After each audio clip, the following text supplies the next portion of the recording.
এই ভিডিওটা স্কিপ করো যদি তুমি ভাবো তুমি এখনো মরবে না।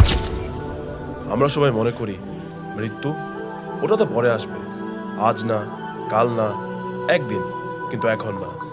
কিন্তু সত্যিটা কি জানেন? মৃত্যু আমাদের বয়স দেখে না। সে দেখে না আমরা কত প্ল্যান করেছি, কত স্বপ্ন জমিয়ে রেখেছি। আমরা বলি আর একটু সময় দাও ইয়া আল্লাহ, এইটা শেষ হোক, তারপর নামাজ ঠিক করব।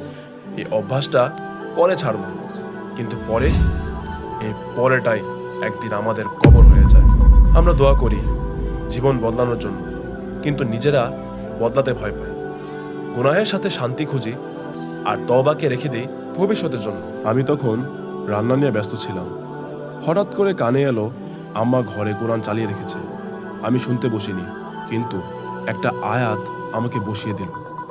তোমরা কি মনে করো তোমাদের অনর্থক সৃষ্টি করা হয়েছে এবং তোমরা আমার কাছে ফিরে আসবে না?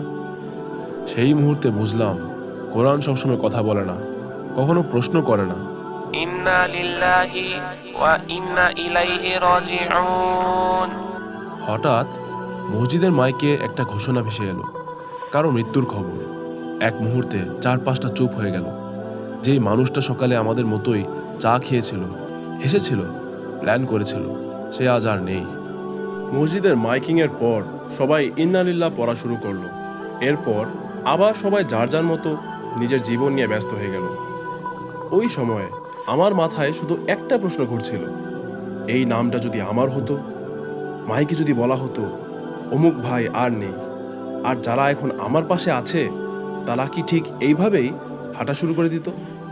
একদিন আমাদের শরীর থাকবে কিন্তু আমরা থাকবো না, আমাদের ফোন বাজবে কিন্তু আমরা ধরবো না। সেদিন আল্লাহ জিজ্ঞেস করবেন না তুমি কত ব্যস্ত ছিলে, তিনি জিজ্ঞেস করবেন তুমি কতটা লজ্জিত ছিলে তোমার গুনাহের জন্য।